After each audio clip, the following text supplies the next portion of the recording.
Bom dia, irmãos. Vamos abrir nossas Bíblias na terceira epístola de João.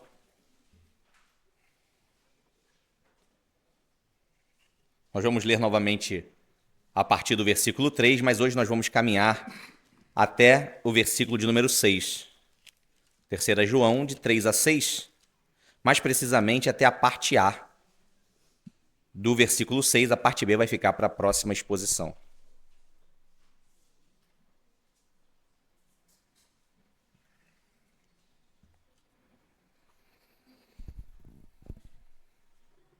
Terceira João, versículos de 3 a 6, diz assim: Porque muito me alegrei quando os irmãos vieram e testificaram da tua verdade, como tu andas na verdade. Não tenho maior gozo do que este, o de ouvir que os meus filhos andam na verdade. Amado, procedes fielmente em tudo o que fazes para com os irmãos e para com os estranhos, os quais, em presença da igreja, testificaram do teu amor.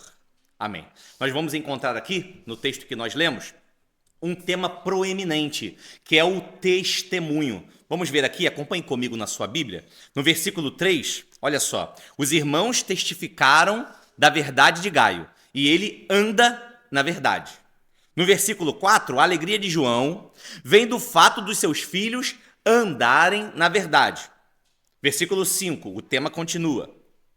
Gaio procede fielmente em tudo. E no versículo 6, para concluir, a igreja testifica, a igreja dá testemunho. Ela recebe o testemunho daqueles irmãos e ela dá testemunho a respeito do amor de Gaio. Então, nas últimas mensagens, em 3 João, o nosso foco esteve na alegria de João, no que o texto fala a respeito de João.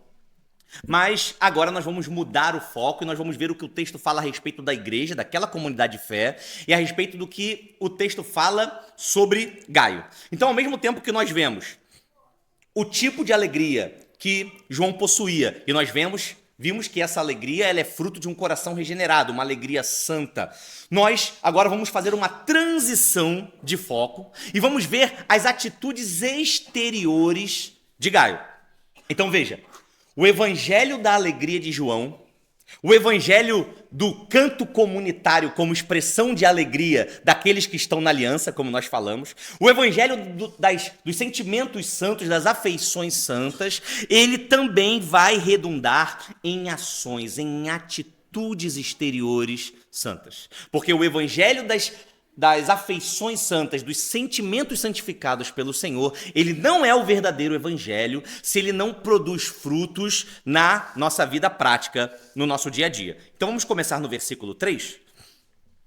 E a Bíblia diz assim, os irmãos vieram e testificaram da tua verdade. Você vai perceber aí que no versículo 6, ele fala alguma coisa no mesmo sentido. Ele diz assim, os quais, em presença da igreja, testificaram do teu amor. Então, em primeiro lugar, nós vamos ver o testemunho daquela comunidade, o testemunho da igreja.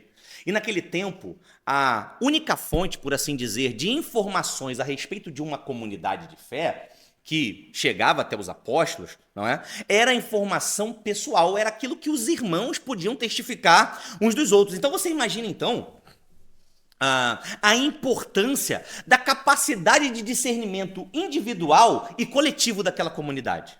Como era importante discernir ou ter capacidade de discernir, tanto individualmente quanto coletivamente, uma vez que eles deveriam dar testemunho uns dos outros. E você pode ainda perceber como era importante o testemunho que a igreja dava a respeito de cada um dos seus membros. Muito bem.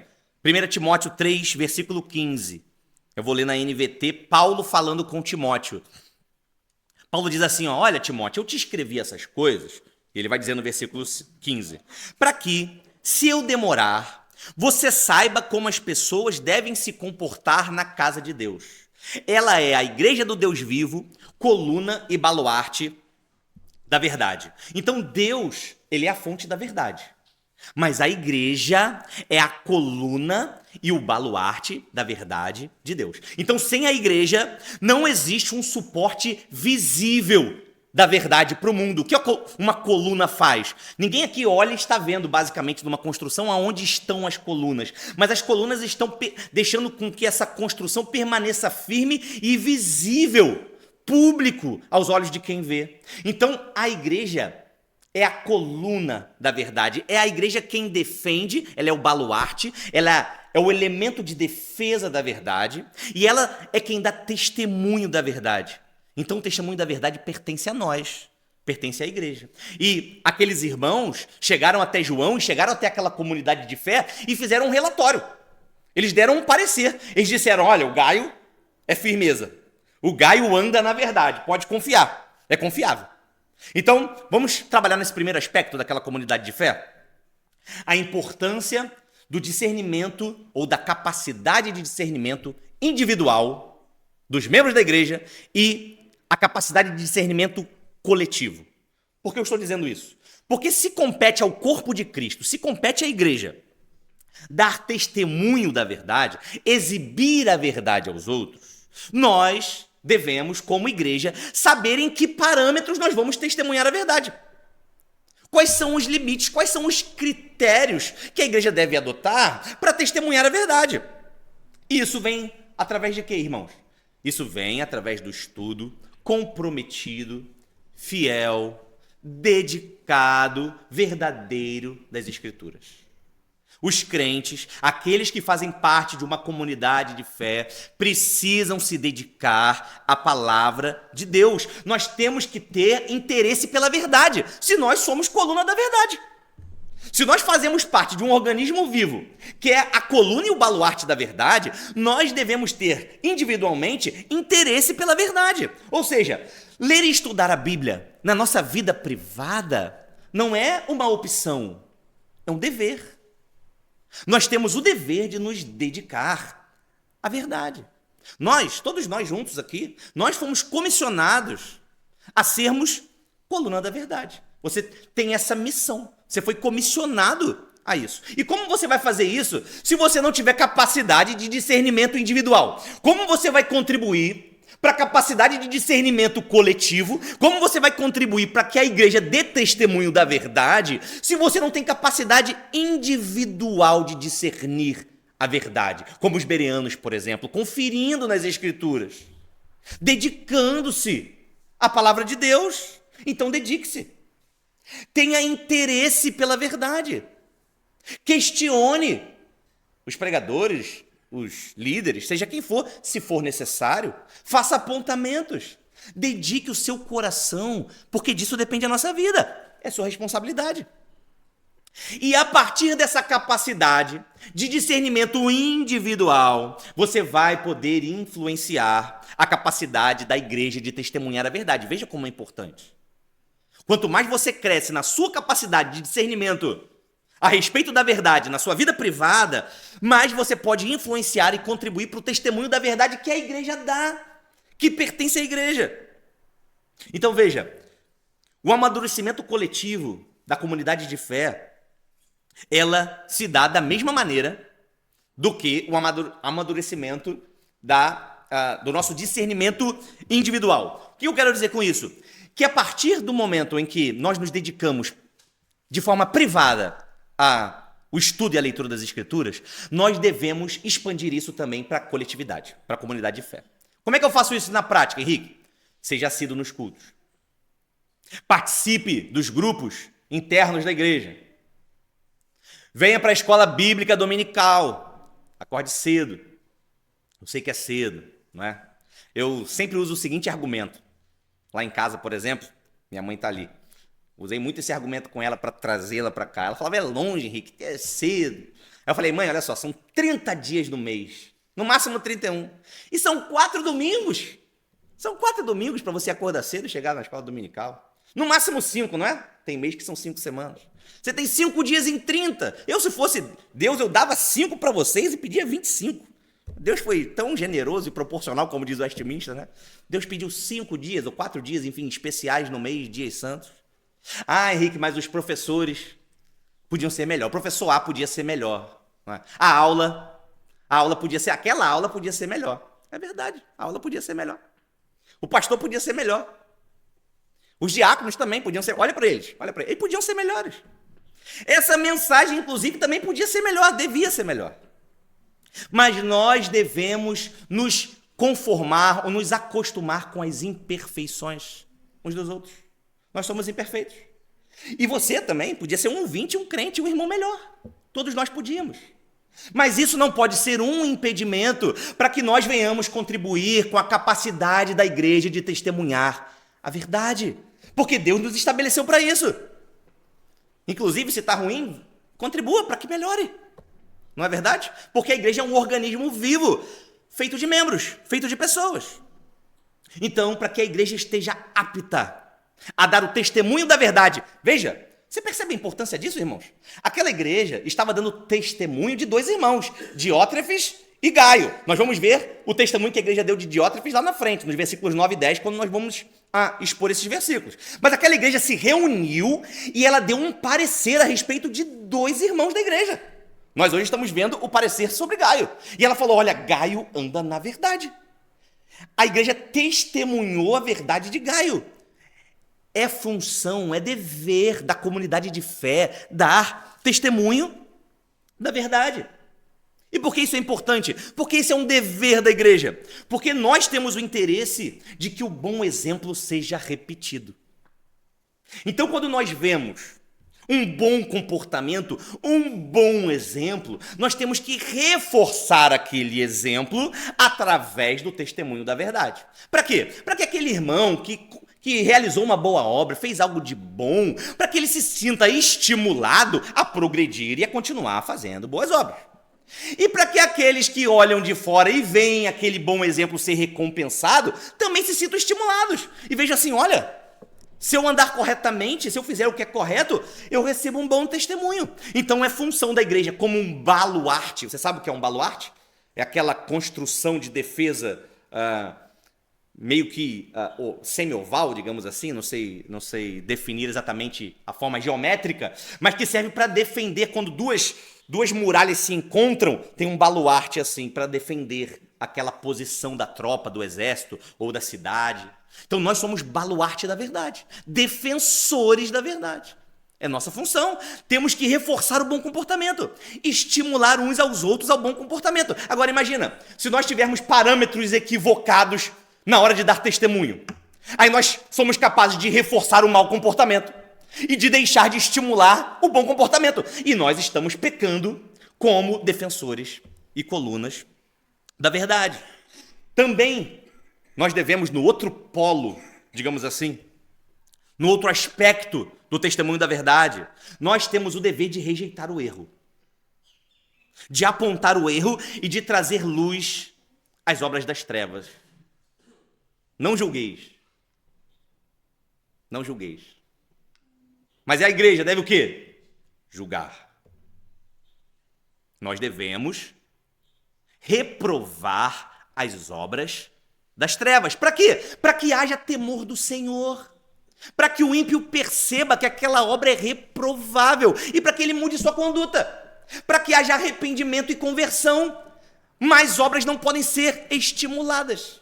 Percebe qual é a nossa função? Percebe porque nós devemos nos dedicar ao crescimento da capacidade de discernir da comunidade de fé? E como deve ser feito isso, Henrique? Isso deve ser feito publicamente. Aquela igreja se reuniu publicamente e ela deu uma declaração, ela fez notória a sua posição. Gaio anda na verdade. Então, publicamente, nós devemos dar testemunho da verdade. A igreja deve dar testemunho. Henrique, por que é público? Porque toda vez que nós testemunhamos a verdade, nós estamos refletindo ou anunciando o caráter do dono da igreja, do cabeça da igreja, que é Cristo. Vê que tamanha responsabilidade?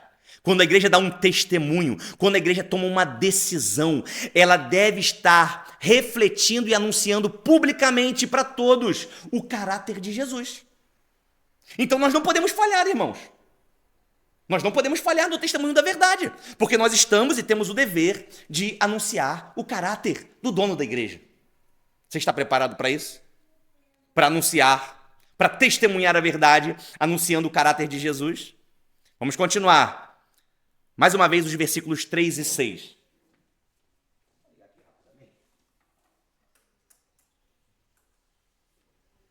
Muito bem. Versículos 3 e 6. Os irmãos vieram e testificaram da tua verdade. Versículo 6. Os quais, em presença da igreja, testificaram do teu amor. Você vê, eles vieram e testificaram da tua verdade, eles testificaram do teu amor. Então nós vamos ver aqui um segundo aspecto, que é a importância do testemunho que a igreja dá a respeito de cada um de nós.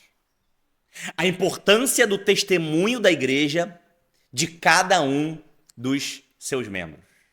Eu sei que falar disso em pleno 2021 pode soar meio estranho, não é? Num mundo em que nós procuramos privacidade, as garantias individuais, o direito à privacidade, ninguém tem nada a ver com a minha vida.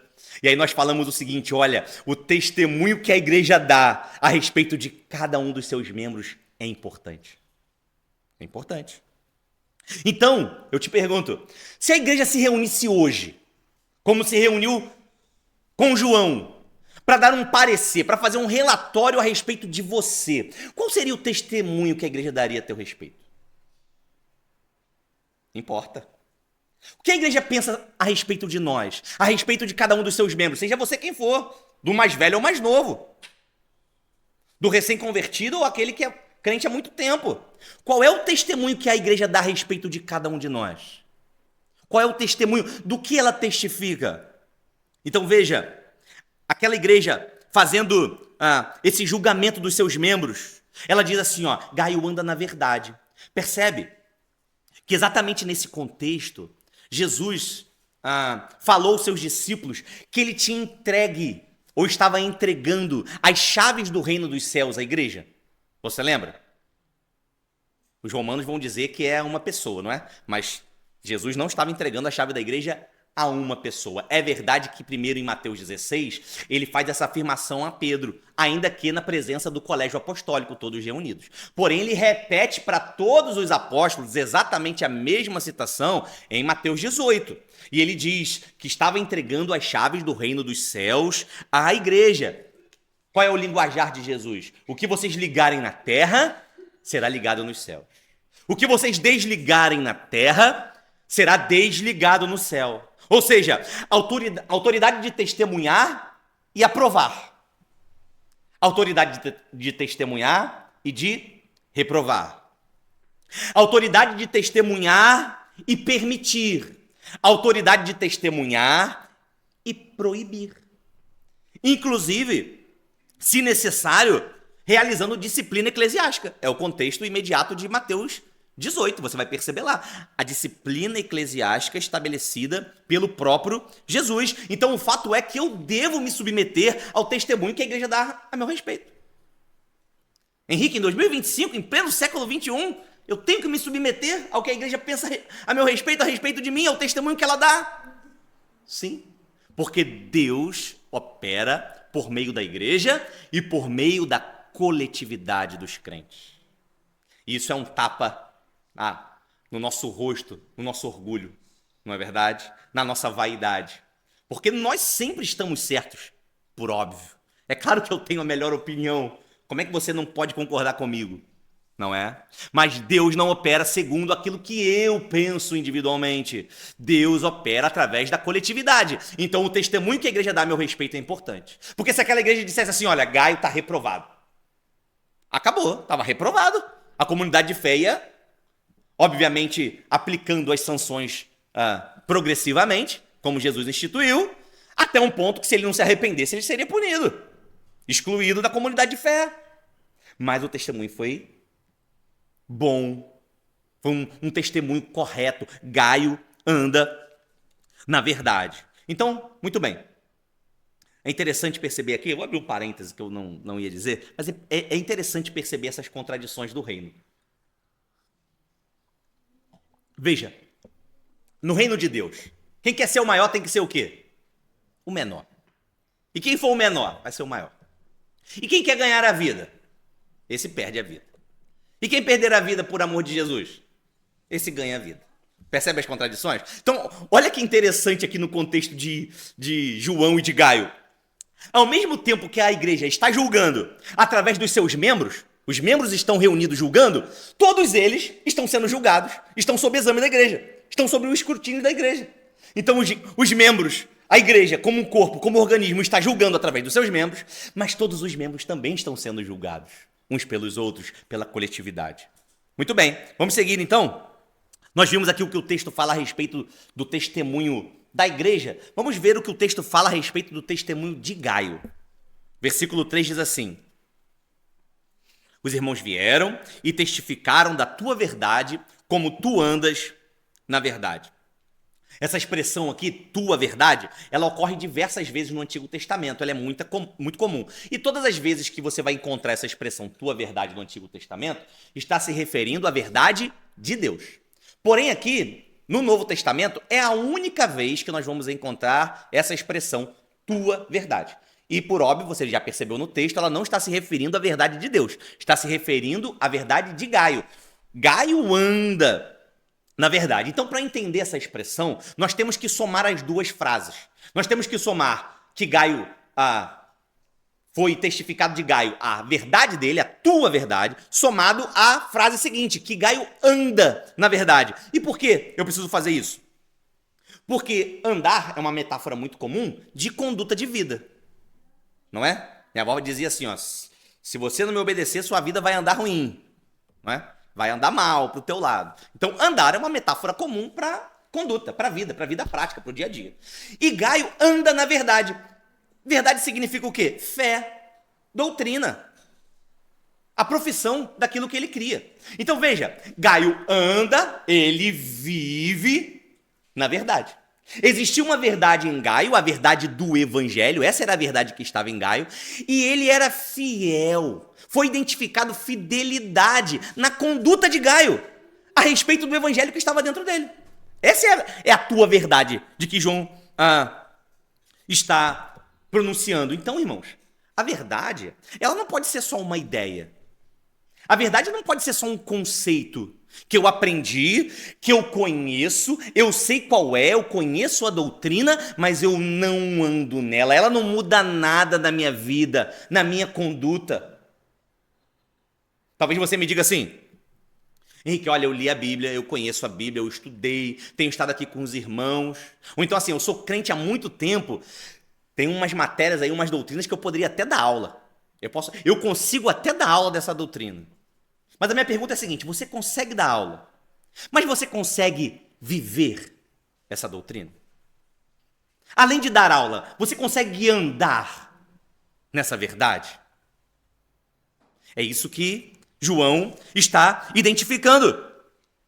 Gaio, ele era coerente na sua vida prática com aquilo que ele cria. Gaio anda na verdade. Perceba que não há aqui uma separação entre a teologia de Gaio, a doutrina de Gaio e a sua vida prática. Tem muita gente que é assim, não é? Muita gente que conhece bastante da Bíblia, da doutrina, é instruída, mas a vida prática é incoerente com aquilo que ele diz professar. Com Gaio não. Com Gaio não há um abismo, não há distância entre o que ele crê ou o que ele diz crer e o que ele faz. Os irmãos identificaram, olha, ele anda na doutrina, ele anda na fé, ele anda na verdade, ele está vivendo, se conduzindo no dia a dia, na verdade. Você anda no seu trabalho, você anda na verdade. O seu casamento é conduzido dia a dia na verdade. Suas relações, o seu negócio, sua barra de pesquisa no Google, ela anda na verdade? Será que anda? Suas conversações. Porque conhecer muito, saber a doutrina, mas não colocá-la em prática, não é verdadeiro evangelho. Gaio recebeu bom testemunho não porque ele conhecia a doutrina, mas porque ele andava na verdade, a ponto de chegar no versículo 5, e olha o que João diz a respeito dele. Amado Gaio, você procede fielmente em tudo o que você faz. Olha a primeira parte do versículo 5, que testemunho. Eu fiquei até com um pouquinho de inveja de Gaio quando eu li, preparando a mensagem. Amado, você procede fielmente em tudo. Todas as áreas, tudo que eu vi em você, testemunho da verdade. Percebe? A doutrina, a verdadeira fé, a fé que nós dizemos, que professamos, ela tem que influenciar na nossa vida, irmãos. O seu domingo de manhã, ele é coerente com o restante da tua semana? Ou ele é incoerente? Nosso domingo tem que ser coerente com a terça-feira, com a quarta-feira. Tem gente que vive vidas incoerentes. Gaio anda na verdade. E você anda na verdade. Você pratica a fé que você diz crer. Vocês são o sal da terra e a luz do mundo. É o que disse Jesus. Você sabia que você é o sal da terra? Você é a luz do mundo. Você é a candeia que quando você chega em meio às trevas, você ilumina. Você é comissionado para isso, como igreja. Um defensor da verdade, uma coluna da verdade. E se nós fracassamos, irmãos, no nosso bom testemunho, se nós fracassamos em demonstrar o amor de Cristo, em demonstrar a salvação que Cristo é poderoso para realizar, nós fracassamos. Muitas vezes, nós temos visto isso, que o mundo tem rejeitado ou ignorado o cristianismo por causa da nossa incoerência, por causa da incoerência entre o que nós pregamos e o que nós fazemos. E o mundo tem ignorado. Por causa da incoerência entre a mensagem pregada e a vida vivida. Tem muito crente que é um sal sem sabor. É um sal que não tempera. É uma lamparina apagada. Serve para alguma coisa, uma lamparina apagada? Serve para alguma coisa? Um sal que não tempera? Jesus, inclusive, deu a sentença. Para nada mais serve, senão para ser lançado entre os homens e pisado. Nós somos chamados para sermos sal, um sal que tempera a terra. Uma luz que ilumina, que brilha em meio às trevas, que rompe com as trevas. Você sabe que testemunha, ela é uma figura primordialmente judicial. Não é? É alguém que é convocado em juízo para falar a respeito daquilo que viu, daquilo que vivenciou, etc. E uma testemunha, quando ela é convocada em juízo, se ela não se portar, se ela não agir, ou se ela não falar de maneira adequada ao processo ou ao seu testemunho, ela é repreendida, ela é advertida pelo juiz.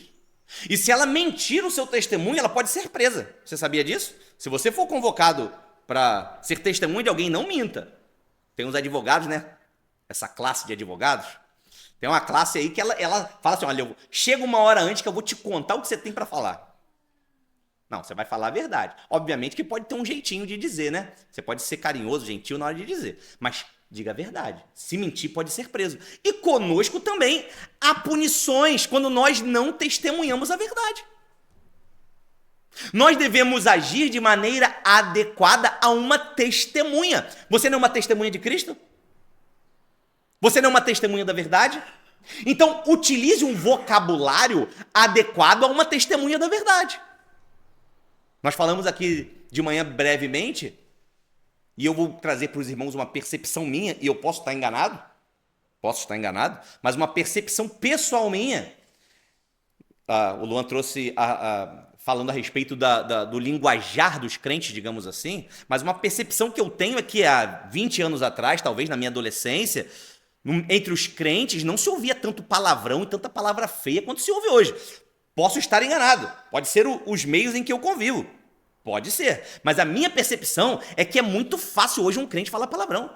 Sai com uma naturalidade que é espantosa. Você está falando como uma testemunha não deve falar, porque você é uma testemunha da verdade. Fale, utilize um vocabulário adequado para uma testemunha da verdade, como você foi comissionado a ser. Por quê? Porque há punições no mundo judicial e há punições no mundo espiritual. Todos nós compareceremos ao tribunal de Cristo e seremos recompensados segundo as nossas obras.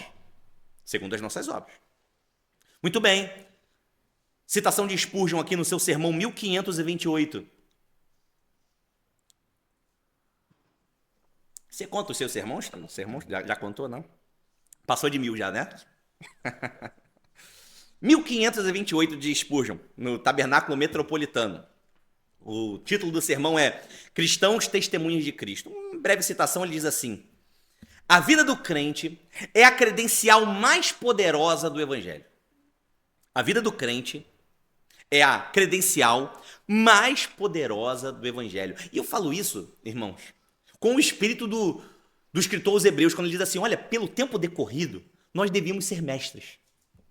Era para nós estarmos falando de coisas muito mais elevadas, que nos aproximam muito mais da glória futura que nós teremos no céu. E nós temos que voltar aos velhos rudimentos e tomar alimento líquido, tomar o leite, não podemos comer o alimento sólido. Pelo tempo decorrido, era para que todos nós fôssemos mestres. E Spurgeon vai dizer aqui que a vida do crente é a credencial mais poderosa do evangelho. Ou seja, o bom testemunho é a prova de que o evangelho é real, é eficaz, é verdadeiro. Ele mostra a vitória do poder de Cristo, salvando o pecador. É isso que o bom testemunho faz. Então perceba, o evangelho ele é anunciado por palavras. De fato, ele é anunciado por meio da pregação. Mas aquilo que autentica a pregação, o selo de qualidade, por assim dizer, é a nossa vida, é o nosso bom testemunho.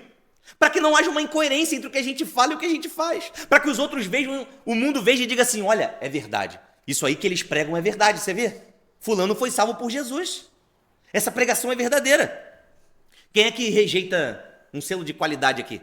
Não é? Quando a gente está comprando alguma coisa, quem é que não gosta de saber a indicação, de onde vem? Quem compra livro teológico ali, quando a gente olha assim, olha, é da monergismo. Opa, isso aí deve ser legal. Não é? Ou você está comprando pela internet e você vê lá aquele anúncio, você não sabe muito bem a procedência, mas se tem uma boa indicação, um selo de qualidade, você fala, opa, é verdadeiro, opa, posso comprar. Da mesma maneira, somos nós. Então, cada dia mais as pessoas, nós vemos isso, estão desconfiadas com a igreja. E com certa razão, irmãos. Não é verdade que a igreja, de modo geral, tem dado motivos para essa desconfiança? Tantos escândalos, má administração do dinheiro, pessoas usurpando o poder na igreja. Eu digo a igreja no modo geral, a igreja brasileira, por exemplo, nós podemos analisar. Então é verdade, a igreja, em algum sentido, deu um motivo para essas pessoas terem um pé atrás, uma desconfiança com a verdadeira religião. Mas como nós vamos consertar isso? Qual é a solução? É apenas com palavras? É apenas com palavras? Se eu falar uma coisa e fizer outra, eu vou mudar a opinião dele? Não, eu vou reforçar esse estigma. Então a solução é eu mostrar com a minha vida. Eu pregar, eu mostrar esse selo de qualidade que é a minha vida, que é o bom testemunho. Porque há uma nuvem imensa de testemunhas ao nosso redor, como disse o escritor aos Hebreus.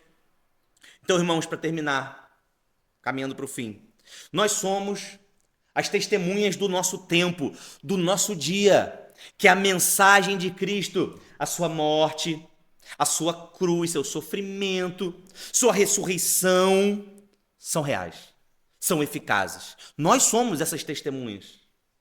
Como você tem testemunhado a Cristo no seu dia a dia? Você é uma testemunha de Cristo. Então, dar bom testemunho, isso é importante para nós terminarmos. Não tem nada a ver com uma preocupação excessiva com a nossa própria imagem.